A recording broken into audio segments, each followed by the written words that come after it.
Eh bien, nous continuons donc sur cette première table ronde de conférence annuelle. Nous tenons à cœur, bien sûr, de commencer par un des enjeux importants de cette prochaine décennie et bien sûr, introduction, c'est bien sûr la santé des femmes avec cette thématique santé des femmes, le numérique au service de l'égalité. Je voulais juste prévenir que le professeur Gillard, Martine Gillard, donc, que vous voyez à l'écran, qui est l'ancienne présidente de la Société française de cardiologie, qui devait être avec nous, qui voulait partir de Brest, malheureusement, avec l'intempérie, n'a pas pu être avec nous. Mais je sais, Karine, que vous connaissez très bien le professeur Gillard et que vous allez pouvoir partager également ses approches et notamment ce qu'elle a pu préparer avec vous. Mais Ariane, je vous laisse poser la première question. Absolument. Alors, Karine, vous êtes général manager chez CSL Vifor. Quelles sont les lacunes, on va commencer avec ça, quelles sont les lacunes dans la prise en charge médicale actuelle des femmes? Écoutez, les femmes aujourd'hui s'ignorent dans leurs symptômes. Déjà, c'est la première chose qui est à mentionner. Quand on regarde les données du baromètre en santé des femmes, il y a 83% des femmes qui s'occupent de la santé de leur entourage avant de s'occuper de leur propre santé. Donc la femme est aidante, c'est tout à notre honneur. Mais quelque part, il faut aussi être en mesure de prendre soin de notre propre santé. Il y a plus de 60% des femmes qui aujourd'hui vont reporter des soins et il y a 40% des femmes qui ont une maladie et qui ne se font pas nécessairement suivre dans leur maladie. Donc c'est important aujourd'hui que la femme prenne vraiment conscience de l'importance de prendre en compte ses symptômes, donc de ne pas s'ignorer dans ses symptômes. Puis si on fait un peu le lien avec la maladie cardiovasculaire, les femmes confondent très souvent les symptômes, par exemple, de l'infarctus du myocarde avec des signes de fatigue du quotidien, le surmenage, le stress au travail, la vie de famille, ce qui les amène à finalement complètement ignorer et à avoir un retard dans le diagnostic. Elles ont tendance à ne pas s'écouter assez. Exactement, exactement. Donc aujourd'hui, qu'est-ce qui manque dans la prise en charge de la santé des femmes? C'est déjà une prise de conscience de la femme sur ses propres symptômes et également toutes ces actions de prévention qui sont aujourd'hui essentielles. Et de bien respecter, on en discutait en préambule tout à l'heure, quand on a des dépistages de mammographie et autres, beaucoup de femmes, bien que l'assurance maladie les prévienne, ne font pas systématiquement tous ces examens, alors même qu'ils sont tout à fait indispensables. Aujourd'hui, c'est une vraie problématique. Hein. On en a parlé tout à l'heure. On a des diagnostics, des dépistages organisés au niveau national. Il y a seulement 40% des femmes qui font un diagnostic du cancer du sein, alors même que plus de 50% des cancers pourraient être évités avec une bonne prévention. Et selon vous, Karine, qu'est-ce qui manque aujourd'hui pour développer plus cette prévention? Parce que l'information, elle est connue sur la prise en charge. Vous avez parlé, Ariane, sur les pathologies cardiovasculaires. Comment on fait pour avoir plus de prévention? Plus de prévention, ça passe, c'est une conviction forte que j'ai, mais par le rôle social et sociétal des entreprises. Je pense que les entreprises, notamment dans l'industrie pharmaceutique, c'est quand même notre cœur de métier, peuvent contribuer à améliorer la prévention en santé des femmes et pas que. Il y a également la santé des femmes. Donc là, aujourd'hui, c'est une table ronde sur la santé des femmes, mais entendez bien qu'on ne cherche pas à opposer la santé des femmes avec la santé des hommes. Je pense qu'il faut considérer la santé de manière holistique. Donc, il y a des actions en prévention, en dépistage qui peuvent être menées dans les entreprises. D'ailleurs, on le voit, il y a de plus en plus de mutuelles, par exemple, qui offrent des services avec des outils digitaux qui permettent d'accompagner le suivi des collaborateurs dans leur prise en charge. Donc, ça me paraît juste important aujourd'hui de pouvoir contribuer à ce rôle. Chez CSL, c'est quelque chose qu'on a mis en place, notamment au travers de la plateforme Dépistez-vous, qui est une plateforme de prévention et de dépistage en oncologie. On a également des actions de prévention en maladies rénales chroniques ou encore en carence en fer. Donc aujourd'hui, le rôle des entreprises me paraît essentiel puisque les citoyens français travaillent pour une grande majorité. Donc l'entreprise doit aussi pouvoir jouer ce rôle sur la prévention. Vous faites bien de le rappeler, les entreprises jouent un rôle très important effectivement en termes de prévention. On va avoir l'occasion d'y revenir. Jean-Baptiste Hennequin, vous êtes directeur du Fonds physique pour la médecine de demain. Il y a des études qui montrent qu'un meilleur investissement dans la santé des femmes aurait un impact économique considérable. Donc on est curieux d'en savoir plus. Oui, absolument. Alors, une étude qui est publiée chaque année, nous avons les chiffres de cette étude donnent le tournis. En fait, il faut savoir qu'une étude publiée par le World Economic Forum, donc c'est d'actualité puisqu'il vient d'avoir lieu, et la société McKinsey. For sure. en janvier, en janvier 2024 indique que si le déséquilibre entre la santé de l'homme et la santé de la femme était corrigé, la création de richesse s'élèverait à 1000 milliards de dollars. C'est d'ailleurs le titre d'un très beau film avec Patrick Debouer. Donc 1000 milliards de dollars par an, voilà, de création de richesse. Donc ce chiffre, effectivement, paraît improbable. Pourtant, c'est la vérité. Et donc dans l'étude 2025 de McKinsey et du WHO, là, on passe à la phase concrète. Les consultants expliquent que si on s'attaquait à 9 pathologies liées à la santé de la femme, la création de richesse serait de 400 millions par an d'ici 2030. Donc ça pourrait être très rapide. Donc ces chiffres illustrent à quel point ce déséquilibre, il n'y a pas de prise de conscience en fait du fait que ce déséquilibre, il faut absolument le corriger. C'est pour ça que cette journée est tout à fait importante. C'est un sujet colossal. Et maintenant, il faut passer à l'action. Et donc, comment faire? C'est là que les choses deviennent intéressantes avec le sujet qui a été abordé ce matin, celui de l'intelligence artificielle, dont on va parler, je pense, dans quelques minutes. C'est-à-dire l'opportunité de l'IA qui, elle-même, est teintée en fait, d'un certain nombre de biais liés finalement au fait que les données, les études cliniques, en fait, sont, pour le dire, je peux le dire puisque je suis un homme, mais les études cliniques ont été finalement biaisées par le fait que les PI sont bien trop souvent des hommes, et les données, en fait, ne sont pas adaptées ne prennent pas en compte la spécificité de la santé féminine. L'occasion de revenir effectivement à On va y ces revenir. biais genrés, mais en tout cas, merci pour ce rappel de chiffres qui effectivement donne le tournis, vous avez raison. Alors sur ce sujet de la non-représentativité des femmes dans la recherche clinique là, que vous venez de souligner, Juliette Moreau, vous êtes la cofondatrice de Femtech France, donc très impliquée forcément sur les technologies pour la santé des femmes. Comment pourrait-on, grâce au numérique notamment, régler toute cette question de non-représentativité? Alors, bon, déjà, merci de me recevoir. Et je voudrais particulièrement saluer la présentation que nous a fait la professeure Stéphanie Alassonnière, parce que je pense qu'elle a donné une partie de la réponse, clairement.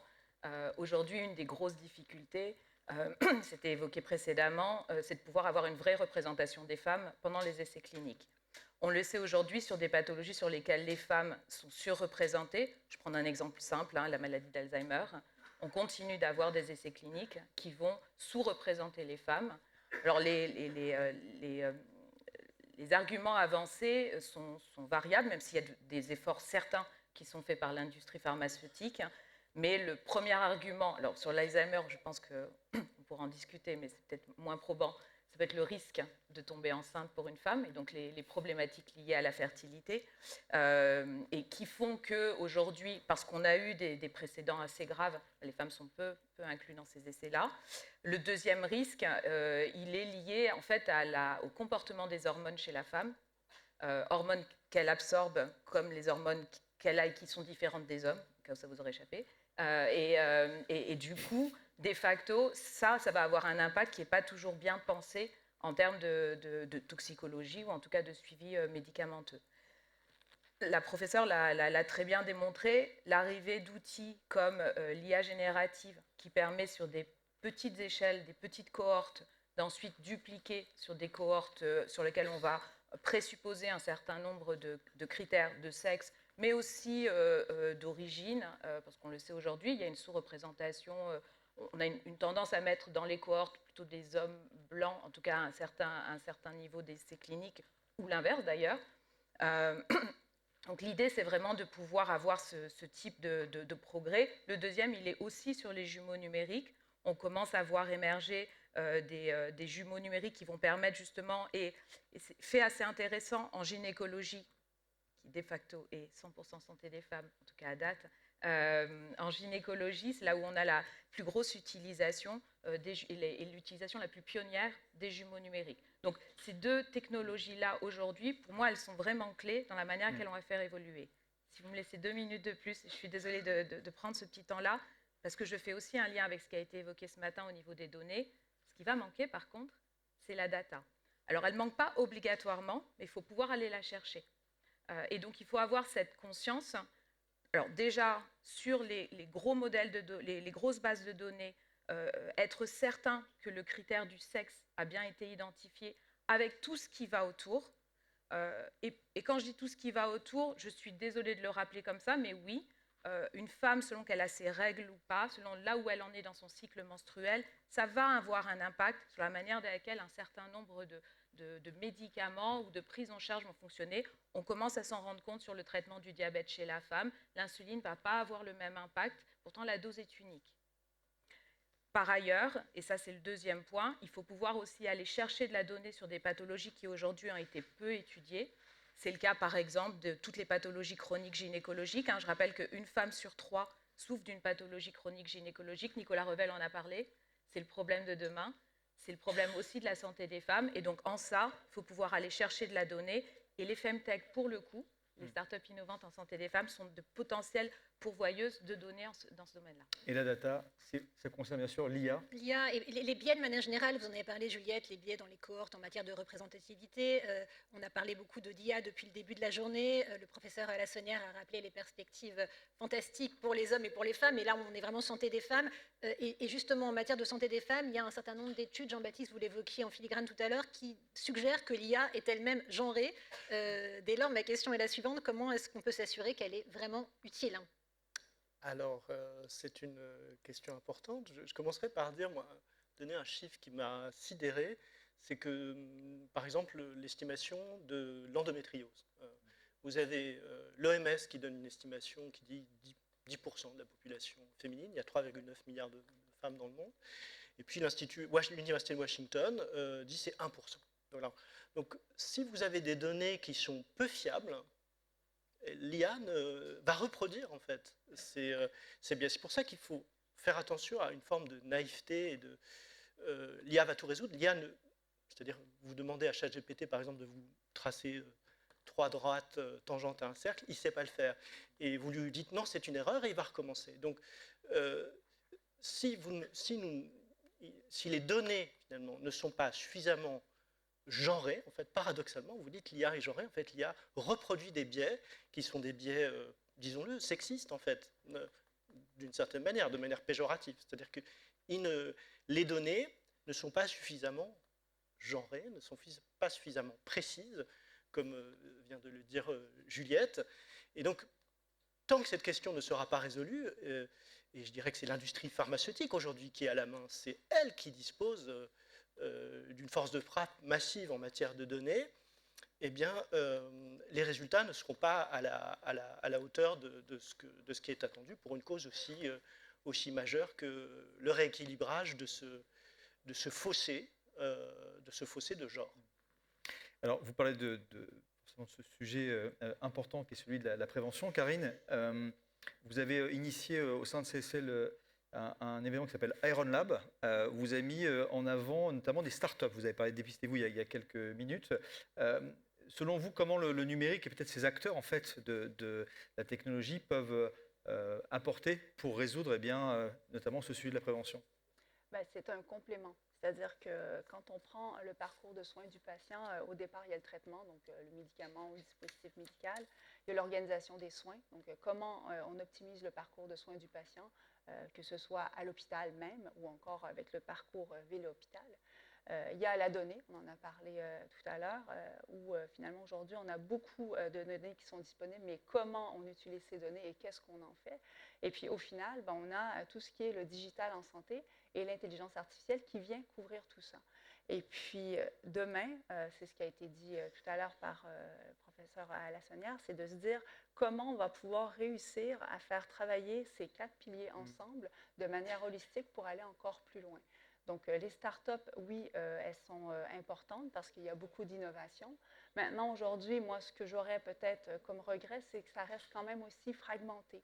Donc, quand on regarde l'ensemble des applications qui sont disponibles, par exemple en santé mentale, donc on va taper sur notre téléphone pour voir quelle application je peux utiliser en santé mentale. Il y a des dizaines d'applications qui sont disponibles. Donc, comment aujourd'hui, dans un univers fragmenté où il y a une offre qui est quand même pléthore, réussir à reconcentrer ça pour ensuite pouvoir utiliser les données qui sont générées par ces outils et aller encore plus loin dans la prise en charge des pathologies. Des sujets qui vont être passionnants pour la prochaine table ronde dans la matinée sur les données de santé. Exactement, et puisque vous parliez à l'instant, Karine, d'inégalités de prise en charge, comment faire pour les réduire? Quel est le rôle de la Femtech dans la réduction de ces inégalités? Je me tourne vers toutes les deux, Juliette et Karine. Brièvement, parce qu'on a pris un peu de retard, quelles sont les initiatives dans la Femtech qui vous semblent les plus prometteuses sur cette question? Oula, c'est une question pour se faire plein d'ennemis. Non, alors en toute honnêteté, tout ce qui se développe aujourd'hui sur le champ de l'IA, et on l'a fait l'IA générative, pardon, comme pour les jumeaux numériques, sont évidemment des sujets sur lesquels il faut pouvoir aller. Nous, ce qu'on regarde, nous, et ce qu'on voit arriver côté Femtech France, tant au niveau français qu'au niveau européen et mondial, c'est qu'on commence à voir sortir du champ des Femtech, pas uniquement des startups qui vont travailler sur les thématiques spécifiques aux femmes, donc toute la sphère gynéco et hormonale. On commence à voir arriver de plus en plus de startups qui travaillent sur le sujet de la santé mentale des femmes, tout ce qui est dépistage, retard de dépistage chez certaines pathologies, comme l'autisme par exemple. On commence à voir arriver aussi beaucoup de startups qui s'intéressent au cardiovasculaire, on en a parlé en introduction, et puis l'auto-humain, qui est un champ de recherche assez intéressant, alors sur lequel on ne voit pas encore arriver de start-up IA, plutôt des start-up biotech qui commencent à regarder ces thématiques-là. Alors peut-être pour conclure, comme vous l'a dit Ariane, cette table ronde, on essaye avec les grandes tendances de l'e-santé de faire converger pas mal de voix. On sait que pour accéder à la santé, notamment en faveur de la santé des femmes, il faut pouvoir réunir les différents acteurs. C'est ce qu'on a fait ce matin. Vous êtes tous les trois. En 1 minute, vous pouviez apporter, peut-être avec une fée, de pouvoir apporter une idée qui serait importante pour l'écosystème, pour la santé des femmes. Ça serait le quoi? En 1 minute, chacun. Ce serait de faire plus avancer la recherche en santé des femmes. Aujourd'hui, on a quand même une très grande méconnaissance, vous l'aviez dit tout à l'heure, de comment fonctionne le corps des femmes versus le corps masculin. Donc oui, il y a le PEPR, santé des femmes, santé des couples, qui va faire un bond phénoménal à l'endométriose et à la fertilité. Il faut aller plus loin. Ma baguette magique, un plan national santé de la femme. Aujourd'hui, on a plusieurs pathologies. On a certes des belles avancées avec le plan endométriose, mais on peut aller encore beaucoup plus loin en ne prenant pas uniquement une seule pathologie de la femme, mais en ayant une approche holistique sur la santé de la femme qui irait à la fois sur la clinique, à la fois sur la donnée, à la fois sur la manière dont la e-santé peut y contribuer pour avoir une vraie amélioration du parcours de soins et puis une vraie prise en compte des spécificités de la femme. Eh bien, moi je crois que c'est un impératif moral, un plan national de santé publique, et je vais vous donner un chiffre qui est provoquant, c'est peut-être à moi de le dire, mais disons qu'il y a un euro investi rapporte 3 fois plus.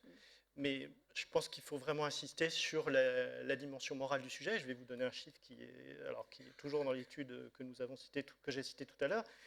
C'est qu'entre 2019 et 2023, 11 startups proposant le traitement de la dysfonction érectile ont levé, passez-moi l'expression, 1,24 milliard, tandis que 8 startups s'attaquant à l'endométriose ont reçu 44 millions. Et là, les nouveaux chiffres entre 2020 et 2024 indiquent qu'il y aurait 2,2 milliards de fonds collectés pour les nouveaux entrants de la santé féminine. Donc, soyons optimistes. Je pense que c'est un vecteur de création de richesse. Donc, les investisseurs privés, l'industrie pharma va jouer un rôle absolument clé, peut-être plus important encore que la puissance publique. Merci pour tous ces chiffres, effectivement, mais qui permettent vraiment de prendre conscience de l'ampleur de l'enjeu. Merci à tous les trois pour vos éclairages intéressants. Il y a certes des bons phénoménaux, pour reprendre votre expression, qui ont été réalisés, mais on mesure en même temps pleinement les chantiers qui restent devant nous. Je vais vous inviter à regagner la salle. Merci beaucoup et on se retrouve dans quelques secondes.